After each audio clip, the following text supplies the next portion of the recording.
हाँ जी, नमस्कार। स्वागत है साथियों आप सभी का आपका अपना प्यारा YouTube channel study with Ravi पर। साथियों आज की क्लास में हम लोग बात करने वाले हैं बिहार बोर्ड बायोलॉजी के ऐसे प्रश्न के। साथियों आज की क्लास में हम 100 प्रश्न के बारे में बात करेंगे और ऐसे प्रश्न की बात करेंगे जो आपके एग्जाम के दृष्टिकोण से 100% इंपॉर्टेंट होने वाला है। साथियों इस चैनल पे अभी तक आप लोग नए हैं तो प्लीज चैनल को सब्सक्राइब करें, बेल आइकन को प्रेस करें और अपने नालायक दोस्तों के पास शेयर करना बिल्कुल भी ना भूलें, ताकि इस क्लास के माध्यम से वो भी अपने एग्जाम के लायक हो जाए। इसलिए अभी दोस्तों के पास शेयर करना बिल्कुल भी ना भूले। और एनसीईआरटी न्यू पैटर्न पर बायोलॉजी के एकदम गर्दा गर्दा उड़ा देने वाले प्रश्न को आज की क्लास में लाया गया है। तो चलिए साथियों बिना समय को गवाए हुए आज की क्लास को करते हैं स्टार्ट, क्योंकि अब आपके सामने मात्र है 2 महीने का समय और कुछ ही दिनों में ये समय आपको बीतने वाला है। फटाफट से वीडियो को लाइक कर दीजिए, चैनल को सब्सक्राइब कर दीजिए और 2024 की तैयारी स्टडी विथ रवि के साथ कीजिए। चलिए पहला सवाल पर चलते हैं हम लोग और हाईलाइट किया गया क्वेश्चंस है। सभी क्वेश्चंस आपके एग्जाम के लिए बहुत ही ज्यादा इंपॉर्टेंट है। कहता है कि वायरस के कोर में इनमें से क्या पाया जाता है।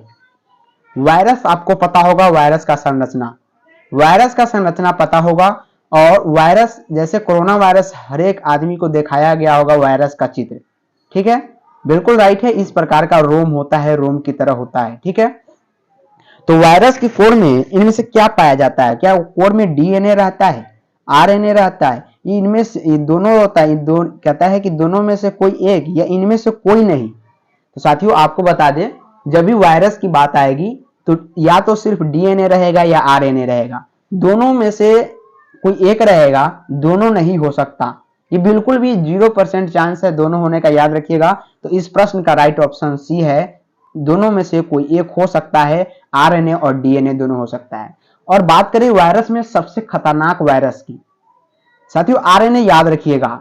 आरएनए का वायरस जो होता है साथियों, आरएनए का वायरस सबसे खतरनाक होता है और डीएनए थोड़ा इसे हल्का होता है। कहने का मतलब ये होता है कि अगर डीएनए वाला अगर वायरस है तो उसे हम अच्छी तरह से समझ बूझ जल्दी लेते हैं और उसका इंजेक्शन जल्दी से बनाया जा सकता है। लेकिन आरएनए साथियों आपको पता होगा, कोरोना वायरस, क्या कोरोना वायरस आपको पता होगा जो कि हाहाकार मचाया था। कोरोना वायरस में साथियों आरएनए था और इसीलिए इसका वैक्सीन खोजने में बहुत दिनों का समय लगा। तो याद रखिएगा वायरस के कोर में इनमें से क्या पाया जाता है, तो या तो डीएनए हो सकता है या आरएनए हो सकता है, लेकिन दोनों कभी नहीं हो सकता।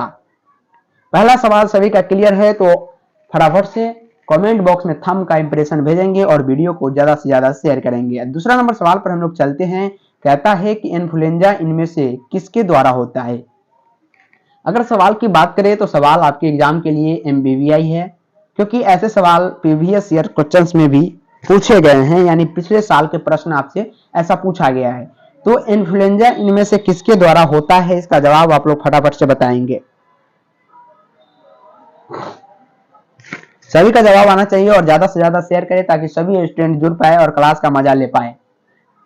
तो साथियों इन्फो वायरस है, मिक्सो वायरस है, हर्पिस वायरस है, या इनमें से कोई नहीं है। याद रखिएगा इन्फ्लुएंजा की जब बात आती है साथियों तो मिक्सो वायरस का नाम आता है, याद रखिएगा।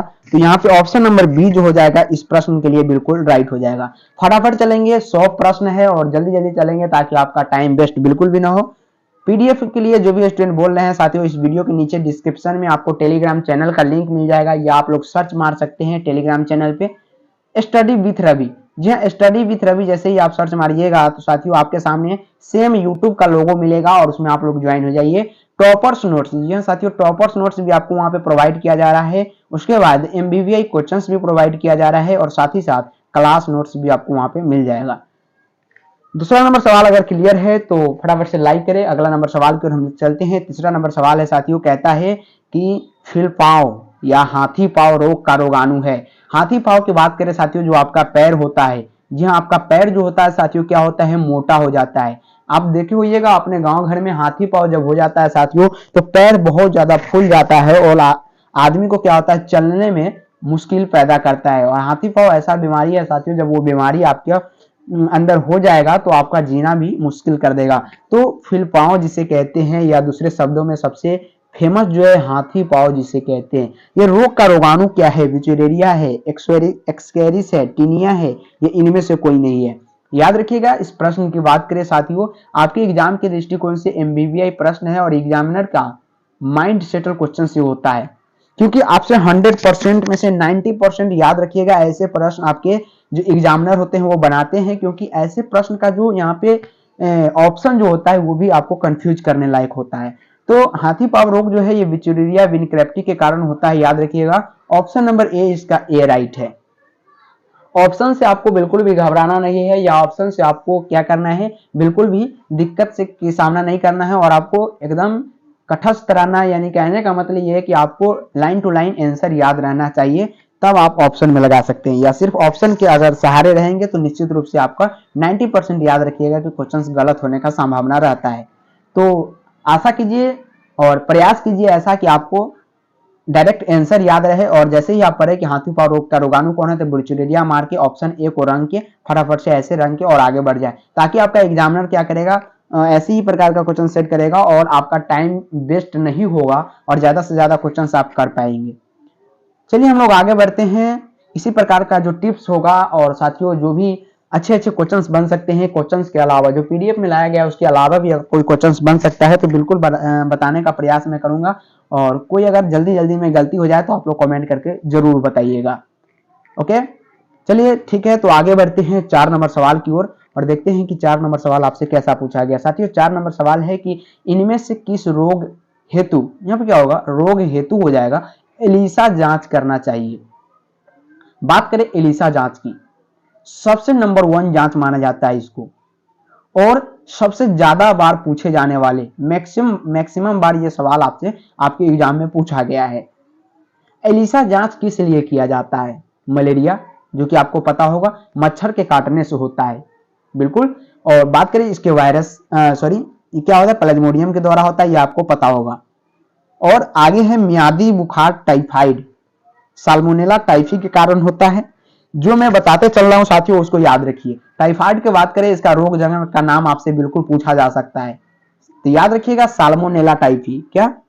साल्मोनेला टाइफी, इसके रोग जनक वाहक होते हैं, ठीक है। HIV एड्स की बारे में बात करें तो ये यौन संपर्क के द्वारा होता है। किसके द्वारा होता है साथियों? यौन संपर्क, आपको पता होगा जब असुरक्षित यौन संपर्क की जाती है। मान लीजिए अगर किसी व्यक्ति के एड्स है और उसके साथ आपने संबंध बनाया, उसके साथ आपने क्या किया, संबंध बनाया और डायरेक्टली संबंध बना लिया, कोई प्रोटेक्शन का आप यूज नहीं किया, तो आपको भी क्या हो सकता है साथियों, एड्स हो सकता है। और बात करें एड्स की साथियों, बहुत ही जल्दी इसका लक्षण नहीं दिखता, बहुत सारे समय लग जाते हैं इसके लक्षण आने में, और जब किसी व्यक्ति को एड्स हो जाता है तो मान के रखिए कि आपको 0.5% ही चांस है कि आप जीवित रह सकते हैं। ये ऐसा हम नहीं, ऐसा WHO कहता है। WHO कहने का मतलब क्या होता है ये भी आपको पता होना चाहिए। वर्ल्ड हेल्थ ऑर्गेनाइजेशन कहता है साथियों, जो पूरे विश्व का क्या है, एक संगठन है और बीमारी के बारे में जानकारी देता है। तो WHO के बारे में भी आपको जानकारी होनी चाहिए, इसलिए मैंने बता दिया है, क्योंकि इस पर भी सवाल आपके एग्जाम में बनते हैं। तो HIV के बारे में आपको पूरी तरह से कंठस्थ हो जाना है। एड्स इसे कहते हैं, इंग्लिश में क्या बोलते हैं साथियों, एड्स बोलते हैं, एड्स इसी को कहते हैं। HIV वायरस के कारण होता है और इसका जांच क्या होता है साथियों, एलिसा जांच की जाती है। तो एक एक प्रश्न को हमने क्या किया है साथियों, तोड़ने का प्रयास किया है, ताकि आपको बिल्कुल भी दिक्कत की सामना न करना पड़े, और क्वेश्चंस ऐसे सेलेक्ट किए गए हैं जो आपके एग्जाम में निश्चित रूप से पूछा जाएगा। ये स्टडी विथ रवि का वादा है साथियों, और हमारी टीम द्वारा जो क्वेश्चंस हर एक साल सेलेक्ट किया जाता है वो गलत कभी नहीं होता है। 5 नंबर सवाल की ओर हम लोग चलते हैं। और दिक्कत की सामना तो ये करना पड़ता है हम लोग साथियों की रोज का क्लास हम लोग यूट्यूब पर नहीं करा पाते हैं, लेकिन 2 दिन के अंदर क्लास निश्चित रूप से आ जाती है, क्योंकि नेटवर्क का यहाँ पे कनेक्शन थोड़ा डाउन रहता है। तो चलिए कोई बात नहीं, और क्वेश्चंस को जब हम लाते हैं क्लास में तो 100 क्वेश्चन निश्चित रूप से लाते हैं, याद रखिएगा।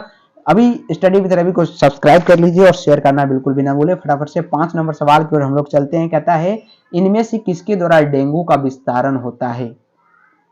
अगर किसी को ज्यादा फास्ट लग रहा है साथियों तो आप लोग स्लो करके जरूर देखिए, और किसी को स्लो लग रहा है तो फास्ट करके जरूर देखिए। क्वालिटी में अगर कमी है तो क्वालिटी बढ़ा ले सभी। चलिए बताइए आप लोग फटाफट से कि डेंगू का विस्तारण होता है तो मच्छर, याद रखिएगा मच्छर इसका सबसे मुख्य वाहक होता है डेंगू का। आगे हम लोग बढ़ते हैं 6 नंबर सवाल पे। एंटीबायोटिक शब्द की प्रेरणता है। एंटीबायोटिक शब्द के प्रेरणता क्या है?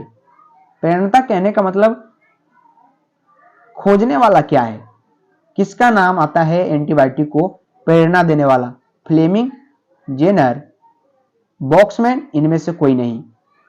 तो एंटीबायोटिक शब्द की प्रेरणा जो दिया था वो जेनर ने दिया था। याद रखिएगा, ये भी प्रश्न आपके एग्जाम के लिए महत्वपूर्ण होने वाला है। फ्लेमिंग की बात करें साथियों, एंटीबायोटिक की खोज सर्वप्रथम की थी द्वितीय विश्व युद्ध के दौरान। अमेरिकी जब युद्ध हो रहा था उस समय अमेरिका में खोजा गया था। तो एक एक प्रश्न को जो मैं सामने लाया हूं और जो बोल रहा हूं, दोनों को याद रखना है आपको, ताकि बिल्कुल भी प्रश्न आपसे गलती ना हो और एक भी प्रश्न न छूटे और आपको ये ना कहना पड़े कि आपने इस क्लास में नहीं कराया। अगला नंबर सवाल है 7 नंबर, यौन संचारित रोग निम्नलिखित में से कौन सा है? एक यौन संचारित रोग का नाम पहले क्वेश्चंस में मैंने बताया था, लेकिन इसमें आपसे पूछा गया कि यौन संचारित रोग निम्नलिखित में से कौन है। बात करें एड्स की। एड्स का व्याख्या हमने पहले क्वेश्चंस में किया था। एड्स के बारे में पूरी जानकारी आपको दिया था। बिल्कुल यौन संचारित रोग है और सुरक्षित यौन संपर्क के कारण होता है। या बात करें और भी वाहक इसके हो सकते हैं, जैसे अगर किसी व्यक्ति को एड्स है और उसका ब्रश आप यूज कर रहे हैं, जी हाँ, दांत रगड़ने वाला ब्रश, उससे हो सकता है, बिल्कुल हो सकता है। उसके कंघी आप यूज कर रहे हैं, बिल्कुल उससे भी हो सकता है। तो उसके कपड़े यूज कर रहे हैं, हाँ सर, बिल्कुल हो सकता है। यानी जो भी वस्तु का उपयोग एड्स पीड़ित व्यक्ति कर रहा है और उसका डायरेक्ट संपर्क आपसे हो रहा है किसी वस्तु के माध्यम से, किसी पदार्थ के माध्यम से, तो निश्चित रूप से आपको एड्स हो सकता है। हाँ सर, बिल्कुल हो सकता है, क्योंकि बहुत ही खतरनाक बीमारी है एड्स। क्लियर? सिफिलिस की बात करें, यह भी एक प्रकार का यौन संचारित रोग है और इसमें भी एड्स हो सकता है। याद रखिएगा, ये चमड़ा के लिए बहुत ही घातक होता है। गिगोनिया, ये बिल्कुल गोनोरिया जिसे कहते हैं, बिल्कुल राइट है। तो बात करें सर जी, तीनों का तीनों राइट है। यहाँ पे यौन संचारित रोग ए, बी, सी तीनों है। तो फाइनली ऑप्शन डी हो जाएगा। फाइनली ऑप्शन क्या हो जाएगा? डी हो जाएगा यौन संचारित रोग में। अगला सवाल पे चलते हैं। 8 नंबर कहता है टी लिम्फोसाइट्स उत्पन्न होता है। टी लिम्फोसाइट्स उत्पन्न होता है, 4 ऑप्शन आपके स्क्रीन के सामने। कहता है पेट से, थाइमस से, यकृत से, अस्थि मज्जा से। टी लिम्फोसाइट के बारे में आपको पता होगा। अगर नहीं पता है तो आप लोग अभी से एनसीईआरटी पढ़ना स्टार्ट कर दीजिए। एक मंथ में आप एनसीईआरटी को खत्म कर सकते हैं। रोज का टारगेट रखिए साथियों, जब भी आप क्लास में आया कीजिए, एक चैप्टर को लगातार पढ़ के आइए ताकि आपको क्वेश्चंस डायरेक्टली टकराएं और एक भी सवाल एनसीईआरटी से बाहर नहीं जा सकता। ये स्टडी विद रवि का वादा है साथियों, क्योंकि हम लोग चलते हैं एनसीईआरटी से और एनसीईआरटी निश्चित रूप से सभी एग्जाम में लागू होता है। तो टी लिम्फोसाइट्स उत्पन्न करता है पेट से, थाइमस से, यकृत से। याद रखिएगा, टी लिम्फोसाइट जो है ये कहाँ का उत्पादन करता है? अस्थि मज्जा से इसका उत्पादन किया जाता है। कहां से? अस्थि मज्जा से। बिल्कुल। आगे चलिए अगला नंबर सवाल की ओर। 9 नंबर, अबुर्दीय विषाणु कारक है। अबुर्दीय विषाणु कारक है, एमबीबीआई क्वेश्चन है। और बात करें सभी क्वेश्चन एमबीबीआई सेलेक्ट किया गया, लेकिन जो ज्यादा एमबीबीआई उसे मैं बताना चाहता हूं ताकि आपको ये लगे कि हाँ बिल्कुल एमबीबीआई हो सकता है और आप स्क्रीनशॉट ले सके या पीडीएफ जरूर आप लोग टेलीग्राम पर ज्वाइन होकर ले लीजिए। तो अबुर्दीय विषाणु है, पोलियो का है, क्षय रोग का है, पीलिया का है या कैंसर का है? याद रखिएगा, एक कैंसर का विषाणु है। होता क्या है कैंसर में, ये आपको बताना चाहूंगा। मान लीजिए आपका कोई बॉडी है या छोटा सा पार्ट है, मान लीजिए आपका ये सेल है। क्या साथियों? मान लीजिए एक छोटा सा सेल है और इसमें अगर क्या हुआ, विषाणु का संक्रमण हुआ, तो ये क्या करेगा? अगल बगल का जो सेल होगा उसको भी संक्रमित कर देगा और एक प्रकार का अवरुद्ध का निर्माण कर देगा। अवरुद्ध करने का मतलब होता है कि आसपास के जितने भी त्वचा होगा, जितने भी सेल होगा या कोशिका जिसके हिंदी में कहते हैं, वो सभी में वो विषाणु फैल जाएगा और अवरुद्धीय संरचना बना लेगा। कहते हैं कि विषाणु क्या होता है, कैंसर में होता है क्या साथियों? वजन घटता है, बिल्कुल वजन घटता है, लेकिन दूसरी ओर हम लोग उसको कहते हैं कि क्या होता है, कोशिका में वृद्धि होती है। कोशिका में वृद्धि निश्चित रूप से होगी। क्या होगी? अगर कैंसर होता है साथियों तो कोशिका फूलती है, उसी को क्या कहते हैं? अवरुद्धीय संरचना कहते हैं। ठीक है, तो दूसरी ओर ये पॉइंट निकलता है, अगर सर कोशिका फूलती है, कोशिका बढ़ जाती है, यानी हमारे चमड़े बढ़ जाते हैं कैंसर के विषाणु द्वारा, तो फिर वजन क्यों घट जाते हैं? ये भी पॉइंट होता है। लेकिन एनसीईआरटी बिल्कुल साफ साफ कहता है कि कैंसर में होता है क्या है साथियों, यहाँ पे विषाणु बढ़ता है और कोशिका को तो बढ़ाता है, लेकिन यहाँ पे क्या होता है, उसका वजन जो होता है साथियों घट जाता है। तो आप लोग एनसीईआरटी पढ़िए, टोटल इसका कंफ्यूजन दूर हो जाएगा। जो कंफ्यूजन था बिल्कुल बता दिए। ऑप्शन नंबर डी बिल्कुल राइट है। बात करें यहाँ पे कोशिका की वृद्धि होती है, लेकिन वजन में क्या होता है, मनुष्य का वजन बिल्कुल घट जाता है। आगे चलते हैं 10 नंबर सवाल की ओर। कहता है निम्नलिखित में से कौन विषाणु जनित रोग है? आपसे विषाणु जनित रोग यहाँ पे पूछा गया है, बताइए। कहता है हैजा, मलेरिया, पोलियो, इनमें से कोई नहीं। मलेरिया के बारे में आपको पता होगा, प्लाज्मोडियम के द्वारा होता है। हैजा बिल्कुल भी यहाँ पे नहीं आएगा, क्योंकि मलेरिया जो है साथियों, सॉरी पोलियो जो है एक प्रकार का वायरस जनित रोग है। क्या है साथियों? एक प्रकार का वायरस जनित रोग है, याद रखिएगा। ऑप्शन नंबर इस प्रश्न के लिए सी जो हो जाएगा एकदम बिल्कुल राइट हो जाएगा। क्वेश्चन अगर एकदम अच्छा लग रहा हो, इंपॉर्टेंट लग रहा है, तो प्लीज आप लोग वीडियो को लाइक, चैनल को सब्सक्राइब करना बिल्कुल भी ना भूलो और ज्यादा से ज्यादा शेयर करने का प्रयास आप लोग करें। रुधिर में पाए जाने वाला डायनोग्लोबिन है, साइनोग्लोबिन यहाँ पर होना चाहिए, मिसप्रिंट है, तो आईजीएम याद रखिएगा। यह क्या होता है? एक प्रकार का हीमोग्लोबिन होता है जो रुधिर में पाया जाता है। क्लियर है 11 नंबर सवाल। तो आगे चलते हैं 12 नंबर पे। निम्नलिखित में से कौन यौन संचारित रोग है? यौन संचारित रोग के बारे में पूछा गया है। तो बात करें यौन संचारित रोग की, इस जो पीडीएफ में लाया गया साथियों, सबसे ज्यादा रोग के बारे में लाया गया। और 5 क्वेश्चंस ऐसे रखिएगा जो इस क्लास से आपको निश्चित रूप से 100% राइट होने वाला है। 100% राइट हो जाएगा 5 क्वेश्चंस, क्योंकि सबसे ज्यादा प्रश्न वायरस से पूछे जाएंगे। तो याद रखिएगा गोनोरिया होगा यहाँ पे, क्या होगा? गोनोरिया, सिनेरिया, गोनोरिया जिसे कहते हैं, एक प्रकार का यौन संचारित रोग है। मलेरिया की बात करते हो तो आपको बताया था साथियों, मलेरिया क्या है? एक प्रकार का प्लाज्मोडियम के द्वारा होता है। हैजा के बारे में बात की थी, लेकिन यहाँ पे जो है यौन संचारित रोग यहाँ पे गेनोरिया, सिनोरिया, गेनोरिया जिसे पूरा नाम कहते हैं, वो होता है। ऑप्शन नंबर ए बिल्कुल यहाँ पे राइट हो जाएगा। सभी का ऑप्शन नंबर ए आ रहा है, बड़ी खुशी की बात है, राइट है ऑप्शन नंबर ए। 13 नंबर सवाल पे चलते हैं। आंसर क्या किया गया? यहाँ पे हाईलाइट किया गया है। लेकिन अच्छी बात यह है कि आप लोग पीडीएफ के भरोसे बिल्कुल भी न रहे, क्योंकि पीडीएफ देने में कुछ देरी भी हो सकती है।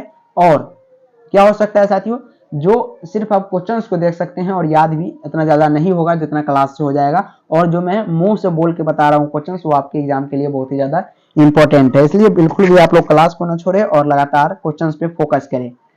13 नंबर सवाल है कि टीकाकरण एक व्यक्ति को रोग से बचाता है।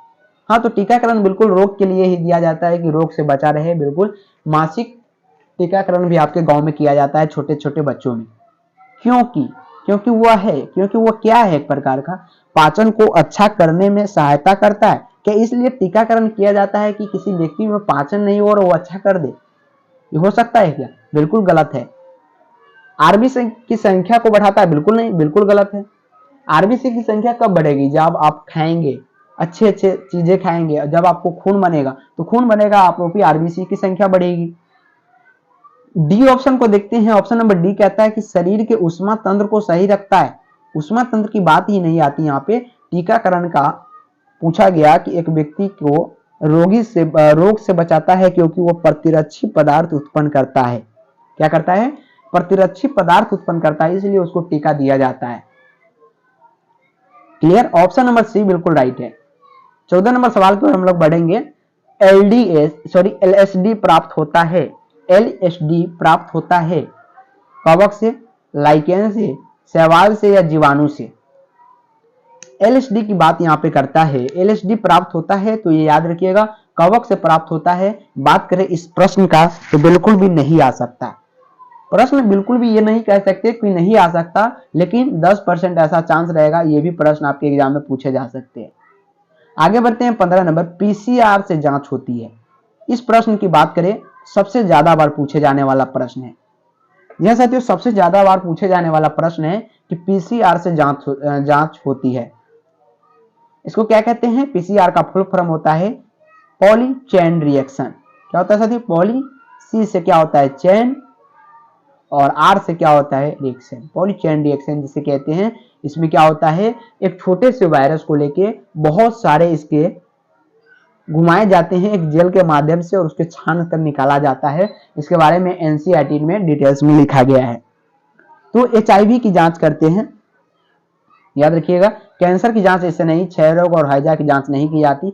HIV की जांच की जाती है जिसे एड्स होता है, और सबसे महंगा टेस्ट इसको बोलते हैं साथियों, याद रखिएगा। 15 नंबर सवाल का जवाब ऑप्शन नंबर ए के साथ जाएंगे, 100% राइट होगा।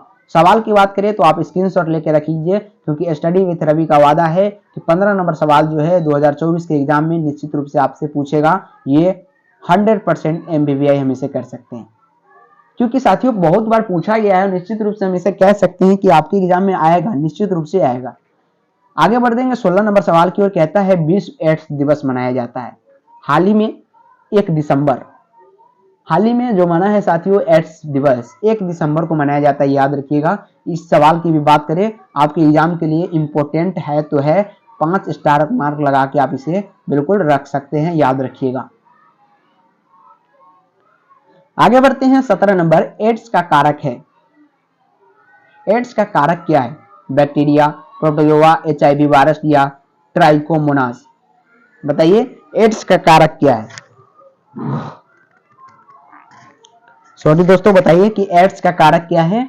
तो इसका जवाब तो मैंने पहले ही वाला क्वेश्चन में बताया था और आपको याद भी हो गया होगा निश्चित रूप से 100%। HIV वायरस के कारण क्या होता है साथियों? एड्स होता है। एड्स का फुल फॉर्म आपको पता होगा, एक्वायर्ड इम्यूनो डेफिशिएंसी सिंड्रोम होता है। ये भी आपको निश्चित रूप से पता होना चाहिए साथियों, और HIV का भी फुल फॉर्म पता होना चाहिए, क्योंकि कभी कभी आपके एग्जाम में इसके फुल फॉर्म भी पूछे जा सकते हैं, और 100% याद रखिएगा। चलिए फटाफट से आप लोग कमेंट बॉक्स में बताइए कि अभी तक आपको कैसा लगा प्रश्न। क्या ये एग्जाम के लिए सच में इंपॉर्टेंट है जो मैं आज इस क्लास में लाया हूं क्वेश्चंस को? PDF प्रोवाइड कर दिया जाएगा, आप लोग टेंशन नहीं लीजिए। PDF के लिए आप लोग टेलीग्राम को ज्वाइन कर लीजिए, और टेलीग्राम पे आपको प्रोवाइड किया जाएगा। इधर उधर नहीं दिया जा सकता, PDF डायरेक्ट टेलीग्राम पे प्रोवाइड हो जाएगा। 18 नंबर सवाल है फिर से एड्स से, और एड्स से सबसे ज्यादा प्रश्न इसलिए आ रहे हैं साथियों, एक ही सवाल को घुमा फिरा के इसलिए आ रहा है साथियों, और कुछ अलग भी आ रहा है, क्योंकि आपके एग्जाम के लिए 110% इंपॉर्टेंट है ये सवाल एड्स वाला। और सबसे ज्यादा इंपॉर्टेंट तो ये है कि 90% स्टूडेंट इसमें क्या हो जाते हैं, कंफ्यूज हो जाते हैं जब उसको ऑप्शन दिया जाता है। लेकिन ये सवाल थोड़ा उससे हटके है, वो इसी प्रकार का सवाल बिल्कुल भी नहीं है जैसा आप सोच रहे हैं। कहता है कि एड्स का कारक HIV वायरस सर्वप्रथम किस कोशिका को नष्ट करता है? इससे आपको क्वेश्चन से 2 सवाल निकलते हैं। सबसे पहला तो ये निकलता है कि एड्स का कारक HIV वायरस है, और दूसरा ये सबसे पहले कौन सी हमारे शरीर में ऐसी कौन सी कोशिका है जिसको नष्ट करता है। जी हाँ, सवाल तो वाकई इंपॉर्टेंट है, और आपको पता होना चाहिए T helper cell, helper T lymphocyte इसे हम कहते हैं। ये हेल्प करता है हमारे बॉडी में, लेकिन सबसे पहले जब हमारे अंदर एड्स का संक्रमण होता है तो एड्स का वायरस सबसे पहले हमारे टी हेल्पर सेल के पास जाता है और कहता है कि बेटा तू अब नष्ट हो जाओ। और जैसे ही टी हेल्पर साइट्स अगर नष्ट हो गया तो साथियों याद रखिएगा HIV का वायरस आपके पूरे शरीर पे काबू पा लेगा, और आपके शरीर को धीरे धीरे क्या करेगा, नष्ट करने का प्रयास करेगा।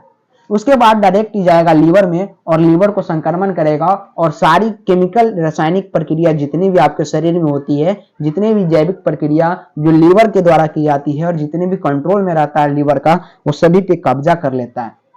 ऐसे ही समझिए अगर कोई लीवर पूरे शरीर को कब्जा किया हुआ है और हम लीवर पे ही जाके कब्जा कर ले तो वो पूरे बॉडी का मशीनरी उसके संपर्क में आ जाता है, और जैसे जैसे HIV वायरस करता है वैसे वैसे हमारे शरीर उस प्रकार का काम करता है।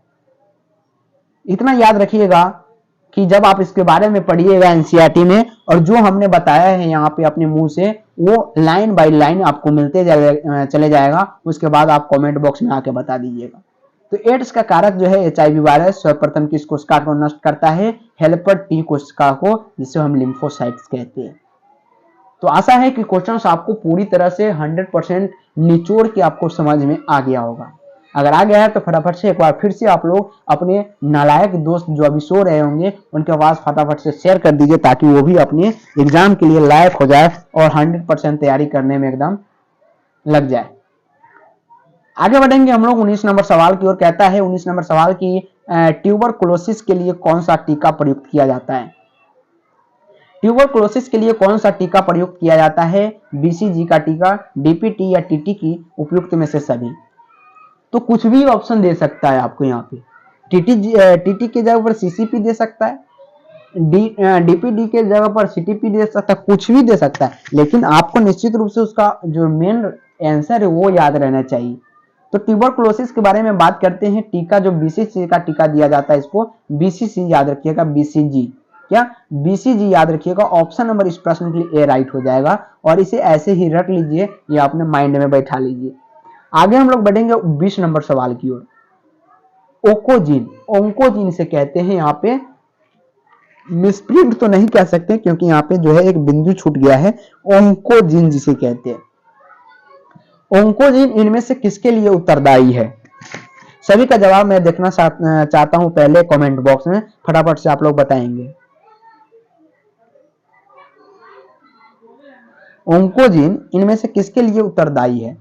कैंसर, एड्स, क्षय रोग, पोलियो।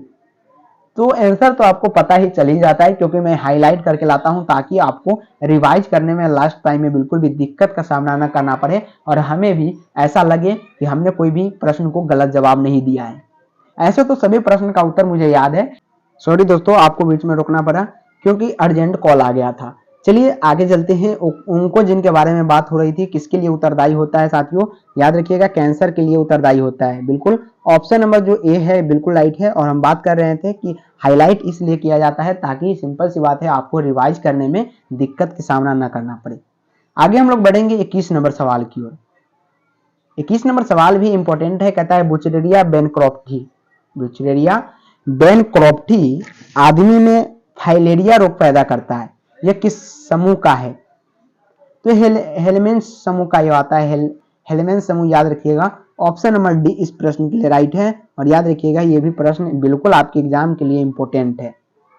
आगे बढ़ते हैं हम लोग 22 नंबर। दीपक, एंटीजेन टीका का उपयोग नहीं होता है, तो ये डिप्थीरिया के लिए नहीं किया जाता है। बिल्कुल याद रखिएगा, डिप्थीरिया में एंटीजन टीका का उपयोग नहीं किया जाता। 23 नंबर सवाल है, थोड़ा बड़ा सवाल है, आशा है कि आप इसे हैंडल कर लेंगे। कहता है कि एचआईवी निम्न में से किस कोशिका पर आक्रमण करता है? जी हाँ, एचआईवी इनमें से किस कोशिका पर आक्रमण करता है? बी कोशिका, टी कोशिका, एपिथेलियल कोशिका या टी हेल्पर कोशिका। तो एचआईवी निम्न में से किस कोशिका पर आक्रमण करता है? याद रखिएगा टी हेल्पर कोशिका पर आक्रमण करता है। ऑप्शन नंबर यहाँ पर क्या हो जाएगा? डी एकदम राइट हो जाएगा। ये सवाल का जवाब पहले ही बता दिया है। और ये सवाल देखिए, उस समय तो आपको बहुत लंबा चौड़ा क्वेश्चंस बना के यहाँ पर पूछा गया, लेकिन अभी यहाँ पे डायरेक्टली पूछा गया कि एचआईवी निम्न में से किस कोशिका पर आक्रमण करता है। तो टी हेल्पर कोशिका अब आपको पूरा कंठस्थ हो गया होगा और याद हो गया होगा। आगे हम लोग चलते हैं 24 नंबर पे। ऐसे पदार्थ जिनके प्रति प्रतिरक्षा अनुक्रिया होती है उसे कहते हैं। ऐसे पदार्थ जिनके प्रति प्रतिरक्षा अनुक्रिया, कहने का मतलब सबसे पहले क्या होता है उसको जानिए। प्रतिरक्षा अनुक्रिया कहने का मतलब होता है अगर कोई व्यक्ति ने गलती किया और उसके बदले में हमने रिएक्शन लिया, क्या किया? रिएक्ट किया उसके बदले में। यानी अगर आपके अंदर कोई ऐसा वायरस गया और वायरस के कारण आपने क्या लिया? अलग से इंजेक्शन ले लिया। इंजेक्शन क्या करता है? प्रतिरक्षा अनुक्रिया के प्रति होता है। प्रति कहने का मतलब विरोधी होता है और आपके अंदर जो गए हुए वायरस है उसको नष्ट करने का प्रयास करता है। तो ये एलर्जन के प्रति क्या होते हैं साथियों? प्रतिरक्षा अनुक्रिया काम करती है। ऑप्शन नंबर ए यहाँ पे बिल्कुल ए राइट है। 25 नंबर कहता है एलर्जी में बनने वाले प्रतिरक्षिया है। तो एलर्जी जो होता है, जब आईजीई एंटीबॉडी का निर्माण हमारे शरीर के अंदर हो जाता है तो हमें एलर्जी हो जाता है।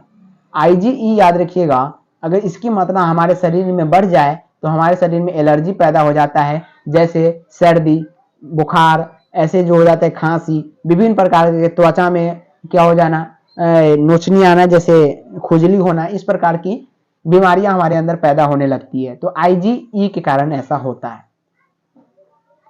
26 नंबर पर चलेंगे। एलर्जी के कारण निकलने वाले रसायन है। अच्छा बताइए, एलर्जी के कारण निकलने वाले रसायन क्या है? वहां पे तो डायरेक्टली रसायन का नाम दे दिया कि आईजीई जो है हमारे शरीर के अंदर एलर्जी को बढ़ा देता है और विभिन्न प्रकार की बीमारियां उत्पन्न करता है।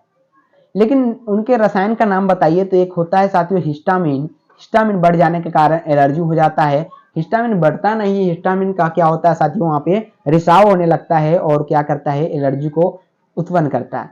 उसके साथ साथ एक और होता है सीरोटिनिन, ये भी करता है। तो ऑप्शन ए और बी दोनों सही है, तो हम लोग ऑप्शन सी के साथ जाएंगे। ऑप्शन सी कहता है ए और बी दोनों, तो याद रखिएगा ऑप्शन सी बिल्कुल यहाँ पे राइट है। जो भी क्वेश्चंस बन सकते हैं बिल्कुल साथ साथ में बताने का प्रयास कर रहा हूं। अच्छा लग रहा है तो कमेंट बॉक्स में आप लोग जरूर बताएं। 27 नंबर कहता है इनमें से कौन जीवाणु से होने वाली बीमारी नहीं है। अच्छा, यहाँ पे आपसे पूछा गया कि जीवाणु से होने वाली बीमारी नहीं है, इसका मतलब क्या होगा, टाइफाइड एक प्रकार का क्या है, जीवाणु से होने वाली बीमारी है। हमने आपको बताया कि साल्मोनेला टाइफी जो एक जीवाणु होती है उसके कारण टाइफाइड बीमारी होता है, बिल्कुल राइट है। कुष्ठ रोग जो होता है ये भी एक प्रकार का क्या है, जीवाणु के द्वारा होने वाली बीमारी है। डिप्थीरिया भी एक प्रकार का क्या है, जीवाणु के द्वारा होने वाली बीमारी है। लेकिन आपसे यहाँ पे एग्जामिनर ऐसे ही आपको फंसाएगा, क्योंकि आप फास्ट में क्वेश्चंस को पढ़ेंगे और आप ऐसे पढ़ेंगे कि निम्न में से कौन जीवाणु से होने वाली बीमारी है, और आपको डायरेक्ट दिमाग में आएगा टाइफाइड एक प्रकार का जीवाणु से होने वाली बीमारी है, और ए लगा के आप निकल जाएंगे, जो कि बिल्कुल गलत हो जाएगा, क्योंकि आपने नहीं पे फोकस नहीं किया। नहीं यहाँ पे मेन इंपॉर्टेंट है, याद रखिए। तो इन्फ्लुएंजा जो है ऑप्शन नंबर डी, ये एक प्रकार का जीवाणु से होने वाली बीमारी नहीं है, एक प्रकार का क्या है। इसका जवाब आप लोग कमेंट बॉक्स में बताएंगे ये किसके द्वारा होता है। क्लास के बाद आप लोग कमेंट जरूर करेंगे फटाफट से। आगे बढ़ते हैं हम लोग 28 नंबर पर, एलिफेंटियासिस का कारक है। अच्छा, एलिफेंटियासिस का कारक क्या है, एक्सेरिस के कारण होता है, टीनिया के कारण, या बेचुरेरिया, या एंटीअमीबा। एक्सेरिस का संरचना आपको पता होगा, कुछ इस प्रकार की होती है, आपके एनसीईआरटी में दिया गया। तो एलिफेंटियासिस का कारण क्या है, एक प्रकार का बुचेरिया, याद रखिएगा ऑप्शन नंबर सी जो है इस प्रश्न के लिए राइट है। तंबाकू का मुख्य अवयव बताइए, तंबाकू का मुख्य अवयव क्या है, कोकीन है, मॉर्फिन है, निकोटीन है, थाइमिन है। तो तंबाकू का मुख्य अवयव जो है एक प्रकार का क्या है साथियों, यहाँ पे निकोटीन है। निकोटीन तंबाकू में सबसे ज्यादा पाया जाता है। अच्छा, अगला 30 नंबर सवाल है कि टीबी किससे होता है। टीबी साथियों किससे होता है, गुनोरिया से, माइक्रोबैक्टीरियम से, ट्रोपेनोवा से, या बेसिलस से। तो याद रखिएगा माइक्रोबैक्टीरियम, यहाँ भी याद रखिएगा ऑप्शन नंबर बी बिल्कुल राइट है। जिस प्रश्न का व्याख्या करने की जरूरत है डिटेल्स में वो करते मैं जा रहा हूँ, और जिसका ज्यादा जरूरत नहीं है वो डायरेक्टली आंसर की बात कर रहा हूँ। वायरस जनित रोग क्या है, मलेरिया पहले बताया था, प्लाज्मोडियम के द्वारा होता है। इन्फ्लुएंजा, जी हाँ बिल्कुल, जो पिछले प्रश्न में आपको बताया था इन्फ्लुएंजा ऑप्शन में था, और मैं बताया था कि किसके द्वारा होता है, कमेंट बॉक्स में बताइए। तो ये वायरस जनित रोग है, याद आ गया होगा आपको। और डिप्थीरिया के बारे में पता होगा, सिफिलिस के बारे में पता होगा। अगर दोनों पता है तो ये नेक्स्ट क्वेश्चन आपके लिए है कमेंट बॉक्स में बताने के लिए। तो फटाफट से बतलाएंगे, ये नहीं कि नहीं बतलाएं, जरूर बताइएगा। और अभी के लिए ऑप्शन नंबर बी इस प्रश्न के लिए क्या हो जाएगा, राइट हो जाएगा। 32 नंबर है कि कैंसर का कारक है ऑन्कोजिन्स विषाणु, बिल्कुल क्या हो जाएगा, ये वायरस बिल्कुल राइट है। और अबुर्दीय विषाणु दोनों होता है, यानी ऑप्शन नंबर सी इस प्रश्न के लिए बिल्कुल राइट हो जाएगा। क्या हो जाएगा साथियों, ऑप्शन नंबर सी बिल्कुल राइट हो जाएगा। 33 नंबर कहता है सुजाक गोनोरिया रोग है। अच्छा, सुजाक गोनोरिया रोग क्या है, यौन संचारित रोग है। क्या है साथियों, ये भी एक प्रकार का यौन संचारित रोग है, याद रखिएगा ऑप्शन नंबर सी यहाँ पर प्रश्न के लिए राइट है। 34 नंबर, हिस्टामिन संबंधित है उदासीन से, बी लिम्फोसाइट से, एंटीबॉडी से, या एलर्जी से। हिस्टामिन का अगर स्त्रावन होने लगता है, यानी रिलीज होने लगता है, क्या होने लगता है, रिलीज होने लगता है, तो एलर्जी उत्पन्न हो जाता है। 35 नंबर है डेंगू बुखार किसके कारण होता है। बात करें हिस्टामिन से, जो पहले सवाल था साथियों ये इंपॉर्टेंट है, ये मैं बतलाना भूल गया था, वेरी वेरी इंपॉर्टेंट सवाल है आपके एग्जाम के लिए। चलिए 35 नंबर है कि डेंगू बुखार किसके कारण होता है। सभी का जवाब कमेंट बॉक्स में आना चाहिए, जीवाणु, विषाणु, प्रोटोजोआ, कृमि। तो डेंगू जो है एक प्रकार का विषाणु है, याद रखिएगा, और बहुत ही घातक विषाणु होता है डेंगू। 36 नंबर, यौन संचारित रोग फिर से आ गया, लेकिन ऑप्शन अलग है, सवाल वही है लेकिन ऑप्शन सभी में अलग है, क्योंकि बहुत प्रकार का यौन संचारित रोग है आपके एनसीईआरटी में दिया गया है। तो यौन संचारित रोग जो है क्लेमेडिया भी है, एड्स भी है, हर्पिस भी है, यानी इनमें से सभी है। तो ऑप्शन नंबर डी ना राइट हो जाएगा जी। आगे बढ़िए 37 नंबर, बिडाल परीक्षण किस बीमारी के लिए किया जाता है, मलेरिया, टाइफाइड, डेंगू, इनमें से कोई नहीं। इसका मैं एक ट्रिक बताऊंगा, बिडाल, इसमें भी ड आ रहा है याद रखिएगा, और इसमें भी आ रहा है, तो टाइफाइड लगा के और आ जाइएगा। ऑप्शन नंबर बी इस प्रश्न के लिए बिल्कुल राइट हो जाएगा। 38 नंबर पर चलेंगे, कहता है निम्नलिखित में से कौन रोग प्रोटोजोआ परजीवी द्वारा संचारित होता है? अमीबियासिस, मलेरिया, कालाजार या सभी? तो सभी हो जाएगा साथियों, जो क्या होता है प्रोटोजोआ परजीवी द्वारा संचारित होता है। 39 नंबर कहता है बीसा जो समान करते हैं, बीसा जो समान करते हैं, थोड़ा यहाँ पे लाइनिंग कंफ्यूज है लेकिन अबुर्दीय विषाणु याद रखिएगा। 40 नंबर पर चलते हैं, कहता है ब्राउन शुगर रासायनिक रूप से क्या है? ब्राउन शुगर रासायनिक रूप से क्या है? तो एक प्रकार का मेथिड्रीन है। क्या साथियों? एक प्रकार का मेथिड्रीन है। ऑप्शन नंबर डी बिल्कुल राइट है। चलिए साथियों आगे चलते हैं 40 नंबर सवाल की ओर। नेटवर्क प्रॉब्लम थोड़ा हो गया था। चलिए बताइए ब्राउन शुगर रासायनिक रूप से क्या है? तो याद रखिएगा एक प्रकार का क्या है? मेथिड्रीन है, याद रखिएगा। ऑप्शन नंबर डी जो होगा इस प्रश्न के लिए बिल्कुल राइट होने वाला है। तो आप लोग बिल्कुल भी क्लास को शेयर नहीं कर रहे हैं अपने दोस्तों के पास, जितने भी ग्रुप है सभी में फटाफट से शेयर कीजिए, चैनल को सब्सक्राइब करके वीडियो को लाइक कीजिए। चलिए आगे बढ़ते हैं। 41 नंबर पे कहते हैं कि एंटीहिस्टामिन एवं एस्टेरॉइड के प्रयोग से शीघ्रता से आराम मिलता है, एलर्जी से क्या? एलर्जी से आराम मिलता है। ऑप्शन नंबर यहाँ पे जो है ए जो हो जाएगा इस प्रश्न के लिए बिल्कुल राइट हो जाएगा। अगला नंबर सवाल पे चलते हैं। 42 नंबर कहता है एड्स में कौन सी कोशिकाएं सर्वाधिक प्रभावित होती है? आपने देखा होगा कि शुरू से अभी तक एड्स के बारे में सबसे ज्यादा प्रश्न आया है, और किस लिए आया? इसलिए आया साथियों कि ये जो प्रश्न है आपके एग्जाम के लिए नहीं, बिल्कुल ये नीट लेवल का इम्पोर्टेंट है, बिल्कुल है नीट लेवल का, हाई लेवल का भी क्वेश्चन इससे बनता है एड्स से। और आपके एग्जाम में निश्चित रूप से एड्स से अगर एक प्रश्न नहीं आए तो मैं पढ़ाना छोड़ दूंगा, निश्चित रूप से याद रखिएगा, क्योंकि सबसे ज्यादा इस चैप्टर में अगर कोई इंपॉर्टेंट रखता है तो वो एड्स रखता है। तो एड्स में कौन सी कोशिकाएं सर्वाधिक रूप से प्रभावित होती है? तो टी सेल्स, जैसा कि हमने बताया कि सबसे पहले हेल्पर कोशिका को नष्ट कर देता है।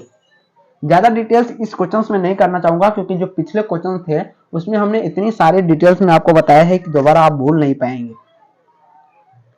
क्लियर है 42 नंबर सवाल। आगे बढ़ते हैं हम लोग 43 नंबर सवाल पे। मनुष्य में सबसे अधिक होने वाला कैंसर है, सबसे अधिक होने वाला कैंसर सार्कोनोमा होता है, कार्सिनोमा नहीं, बिल्कुल कार्सिनोमा है। कार्सिनोमा ये लो लेवल का होता है, याद रखिएगा। और उसके बाद हाई लेवल के सार्कोमा होता है, उससे भी बड़ा होता है जो बहुत सारा घातक होता है। वो तीन प्रकार का आपको ये अंदर एनसीईआरटी में दिया होगा कैंसर के बारे में। 44 नंबर पर कहते हैं चेचक किसके कारण होता है? तो ये एक प्रकार का विषाणु है, लेकिन हमारे गांव घर में इसे देवी देवता का रूप दिया जाता है। चेचक को छोटे छोटे दाना आपके शरीर पे निकल आते हैं तो वो देवी देवता का रूप दे देते हैं, लेकिन बिल्कुल ऐसा नहीं है। ये एक प्रकार का बीमारी है, विषाणु के कारण होता है।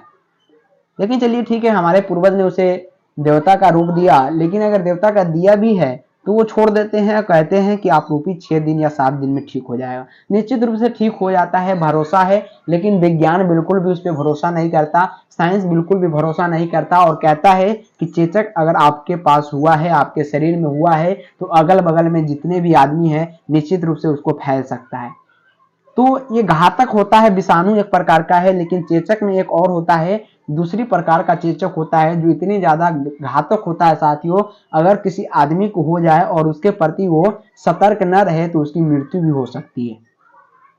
इसके बारे में एनसीईआरटी ने साफ साफ लिखा है, चाहे तो आप इसे पढ़ सकते हैं, एनसीईआरटी को पेज साथ में उलट सकते हैं। आगे बढ़ते हैं हम लोग 45 नंबर सवाल पे। कहता है कि चिकन पॉक्स किसके कारण होता है? बिल्कुल यही नाम है उसका, जो वायरस का हमने क्वेश्चन में चर्चा कर रहे थे कि ऐसा कौन सा एक प्रकार का है, तो उसका नाम है चिकन पॉक्स। ऐसा बीमारी है साथियों चिकन पॉक्स, अगर किसी व्यक्ति को हो जाए उसकी मृत्यु की संभावना सबसे ज्यादा रहती है। तो ये बैरिसेला वायरस के कारण होता है, जो सबसे घातक होता है, याद रखिएगा वायरस। ऑप्शन नंबर बी जो है यहाँ पे राइट है। क्लियर है? क्लियर है तो फटाफट से वीडियो को लाइक कीजिए और 46 नंबर सवाल की ओर बढ़ जाइए। एल्कोहल द्वारा किस अंग पर प्रभाव पड़ता है? तो एल्कोहल आपको पता होगा यकृत को सबसे पहले खराब कर देता है, जो हमारी मशीनरी जिसे कहते हैं।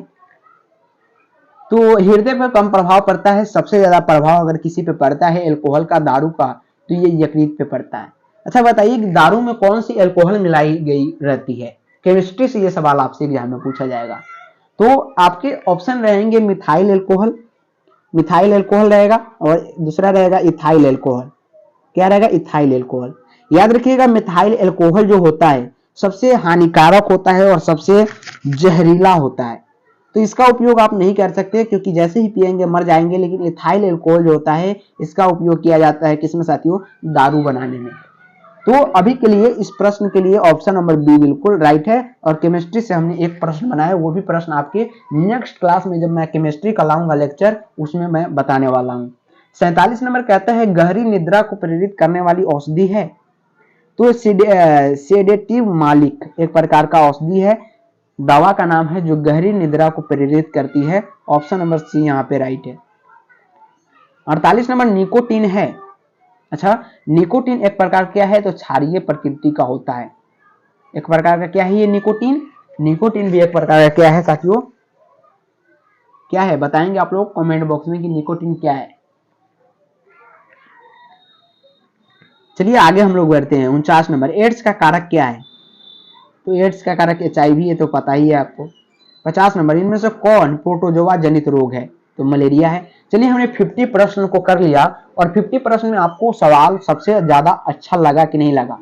सबसे पहले प्रश्न ये होना चाहिए, और क्या ये सवाल आपके एग्जाम के लिए 100% इंपॉर्टेंट है कि नहीं? ये दो सवाल आप लोग कमेंट बॉक्स में क्लास के बाद जरूर लिखिएगा, ताकि हमें मोटिवेशनल मिले और मैं खूब मोटिवेट के साथ नेक्स्ट क्लास में फिर से 200 क्वेश्चंस का सीरीज ला पाऊंगा। और वीडियो को लाइक करना तो बिल्कुल भी जरूरी है। 51 नंबर सवाल है कि कौन बैक्टीरिया जनित रोग है? सिफिलिस। याद रखिएगा ऑप्शन नंबर ए जो है इस प्रश्न के लिए राइट है।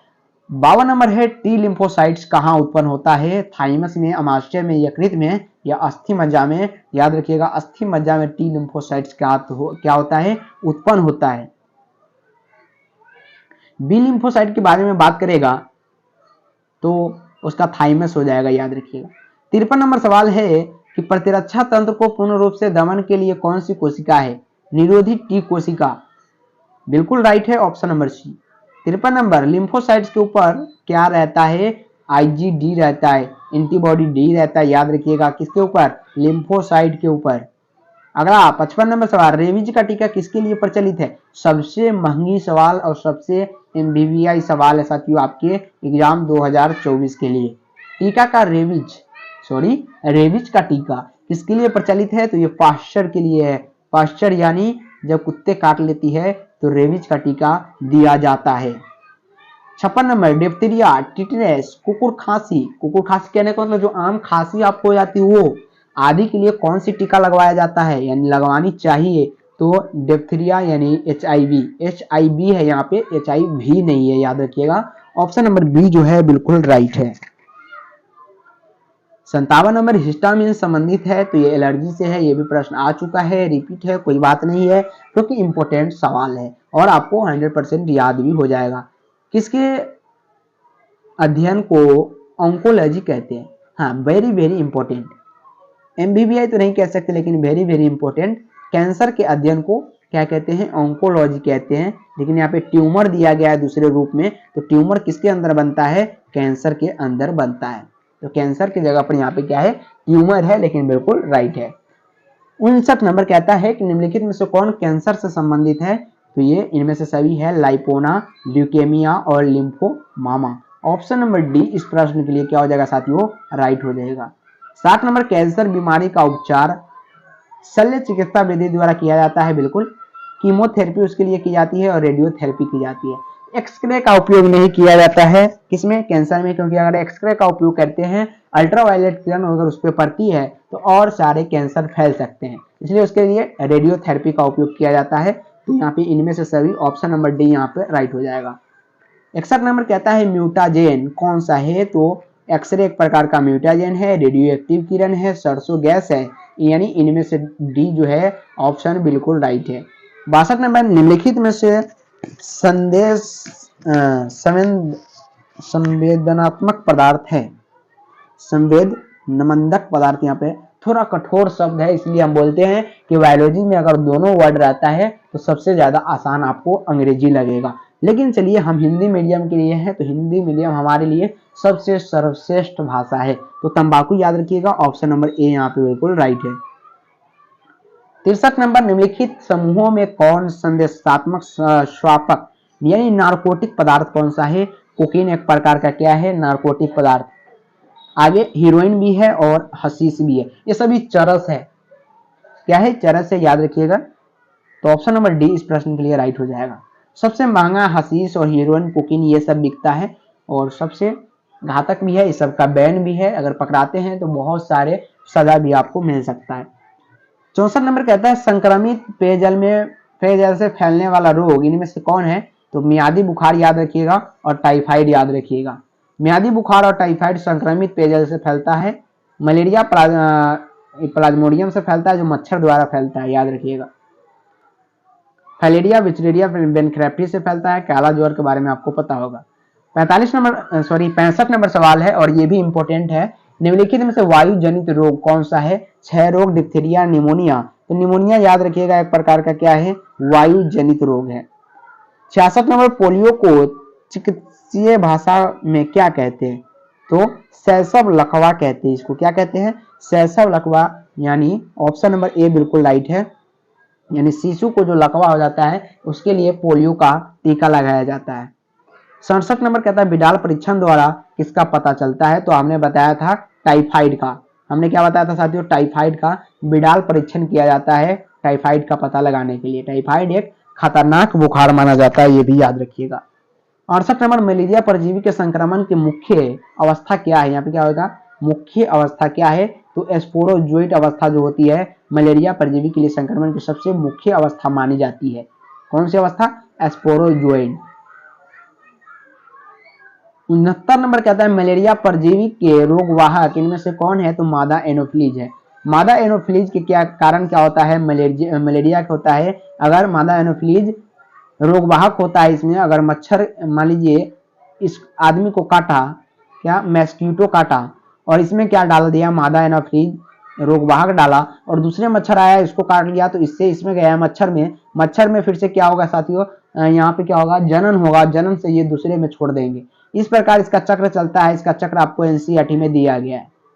70 नंबर सवाल, समूह के एंटीबॉडीज से एलर्जिक क्रिया प्रारंभ होती है, आईजीई होती है। क्या होती है? आईजीई, याद रखिएगा। आगे बढ़ते हैं हम लोग।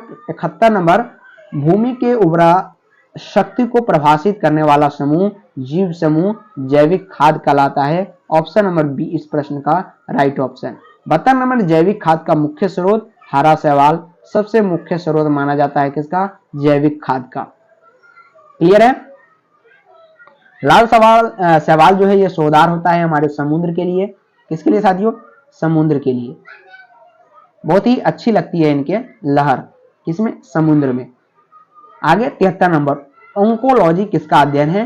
कैंसर का है। ये सवाल का जवाब पहले अलग तरीके से बताया था, लेकिन यहाँ पे कैंसर जो हमने अपने मुंह से बताया था उसका भी जवाब मैं यहाँ पे दे रहा हूँ। ओंकोलॉजी किसका अध्ययन है? तो वो कैंसर का अध्ययन है। 74 नंबर, यौन संचारित रोग कौन है? तो गोनोरिया, याद रखिएगा। ऑप्शन नंबर सी राइट है। थोड़ा फास्ट चल रहे हैं। कैंसर किस कारण से होता है? ऑन्कोजीन्स के द्वारा होता है। ऑप्शन नंबर बी के साथ रहिएगा, एकदम राइट जाइएगा। 76 नंबर, इनमें से कौन जीवाणु जनित रोग है? कुष्ठ रोग की बात करें, बिल्कुल। क्षय रोग है या बिल्कुल, ऑप्शन नंबर डी बिल्कुल राइट। 77 नंबर, इनमें से कौन स्व प्रतिरक्षा रोग का उदाहरण है? तो रूमेटॉइड्स और आर्थराइटिस, याद रखिएगा। ऑप्शन नंबर बी बिल्कुल राइट है। 78 नंबर, तंबाकू के सेवन से शरीर में कौन सा उपापचयी परिवर्तन शीघ्र परिलक्षित होता है? तो सी, याद रखिएगा, बिल्कुल राइट हो जाएगा। 79 नंबर, इनमें से कौन सी बीमारी प्रत्युजक द्वारा उत्पन्न होता है? तो हे ज्वर जो होता है ये होता है उत्पन्न। ऑप्शन नंबर बी बिल्कुल राइट है। 80 नंबर कहता है कि इनमें से फफूंदी द्वारा उत्पन्न रोग कौन सा है? तो दाद और सल की विच्छित्तियां जो होती है वो क्या होता है? फफूंदी द्वारा उत्पन्न होता है, याद रखिएगा। इसे नोचनी कहते हैं, एलर्जी। 81 नंबर, कौन कृमि जनित संक्रामक रोग नहीं है? एस्केरेस्ता है, बिल्कुल गलत। फाइलेरिया है, बिल्कुल गलत। हाँ, हेपेटाइटिस बिल्कुल है। ऑप्शन नंबर सी क्या है? बिल्कुल राइट है। 1 मिनट।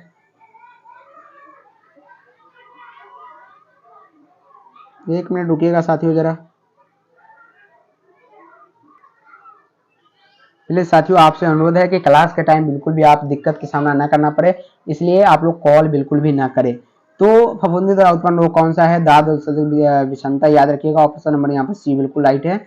और क्लास के टाइम बिल्कुल भी कॉल ना करें, डिस्टर्ब होता है साथियों। चलिए 81 नंबर पर चलते, कौन कृमि जनित संक्रामक रोग नहीं है? हेपेटाइटिस, याद रखिएगा। ऑप्शन नंबर सी बिल्कुल राइट है। 82 नंबर में से कौन फोटोआ परजीवी द्वारा संचारित रोग कौन सा है? तो इनमें से सभी है, अमीबा, मलेरिया, काला ज्वर, याद रखिएगा। ऑप्शन नंबर डी राइट है। ज्वर का नाम जो भी मैं बता रहा हूँ साथियों बिल्कुल आप लोग याद कर लीजिएगा, दोबारा वीडियो को जरूर देखिएगा ताकि 2 बार में आपको पूरा याद हो जाएगा, माइंड में बैठ जाएगा इस वीडियो के माध्यम से, और दोबारा आपको पीडीएफ देखने की कोई जरूरत नहीं पड़ेगी। तो रोग के शरीर में रोगाणु को नष्ट करने वाला औषधिया कौन सा है? प्रतिजैविकी है, याद रखिए। ऑप्शन नंबर ए राइट है। 84 नंबर सवाल है कि इनमें मनुष्य में वह प्रतिरक्षा जो जन्म के समय से मौजूद रहती है कहलाती है? सहज प्रतिरक्षा कहलाती है। ऑप्शन नंबर ए बिल्कुल राइट है। आगे बढ़ते हैं 85 नंबर, इनमें से कौन एक 100 प्रतिरक्षा का उदाहरण है? रूमेटॉइड्स और अर्थराइटिस जो होता है साथियों वो 100 प्रतिरक्षा का उदाहरण है, यानी 100 स्वयं प्रतिरक्षा के लिए वो उत्तरदायी होता है। 86 नंबर कहता है इनमें से पश्य विषाणु कौन सा है? तो ह्यूमन इम्यूनो डिफेंसी सिंड्रोम एक प्रकार का पश्य विषाणु इसलिए कहा जाता है क्योंकि बहुत सारे पुराने विषाणु है, बहुत दिन पहले का विषाणु है और सबसे खतरनाक विषाणु माना जाता है। इसका सोल्यूशन आज तक सही रूप से नहीं निकला है। 87 नंबर, इनमें से पूर्वावस्था उत्पन्न करने वाली बीमारी कौन सी है? तो हेज ज्वर है। ऑप्शन नंबर बी राइट है। 88 नंबर, कैंसर के इलाज के लिए निम्नलिखित में से कौन से प्रचलित नहीं है? कीमोथेरेपी बिल्कुल, रेडियोथेरेपी बिल्कुल, सर्जरी बिल्कुल, लेकिन फिजियोथेरेपी नहीं किया जाता है उसके लिए साथियों। ऑप्शन नंबर डी बिल्कुल राइट है। अगला सवाल 89 नंबर, एड्स के लिए स्क्रीनिंग परीक्षण एलिसा जांच की जाती है? इसका जवाब मैंने बताया था, ऑप्शन नंबर बी यहाँ पे, सॉरी क्या है, ऑप्शन नंबर यहाँ पे बी क्या है, राइट है। साथियों टोटल के टोटल यहाँ पे 89 सवाल ही थे जो आपके एग्जाम के लिए इतने ज्यादा इंपॉर्टेंट थे जो मैं आपको बताना बिल्कुल भी नहीं चाहता, क्योंकि जितने भी आपके नालायक दोस्त है उसके पास शेयर करना बिल्कुल भी ना भूले। इससे आपका 100% 10 क्वेश्चन क्लियर हो जाएगा आज की क्लास से। एक ना मैं वादा करता हूं साथियों कि 10 क्वेश्चन निश्चित रूप से आपके एग्जाम में यहां से पूछे जाएंगे। तो आज का क्लास कैसा लगा आप लोग कमेंट बॉक्स में जरूर बताइएगा, 100% बताइएगा ताकि हमें मोटिवेशनल मिले और मैं आगे का क्लास फिर से ला पाऊंगा। तो आज के लिए साथियों इतना ही, तब तक के लिए स्टडी विद रवि के साथ जुड़े रहे। अगली वीडियो प्लेलिस्ट बना दी गई है, जिसको छूट गया है जरूर देख लीजिए ताकि एक वीडियो ना छूटे और 100% आप तैयारी कर पाए। पैरामेडिकल, बीएससी नर्सिंग और नीट की तैयारी जल्द ही ओपनिंग कर दिया जाएगा। पैरामेडिकल की तैयारी 2023 वालों को कराया गया था और 24 वालों के लिए जल्द ही क्लास स्टार्ट किया जाएगा। और 11th-12th का स्टार्ट है, तो ज्यादा से ज्यादा शेयर करें, ज्यादा से ज्यादा स्टूडेंट के जोड़े। तब तक के लिए साथियों इतना ही। जय हिंद, जय भारत, जय Bihar, bye bye, take care and good night.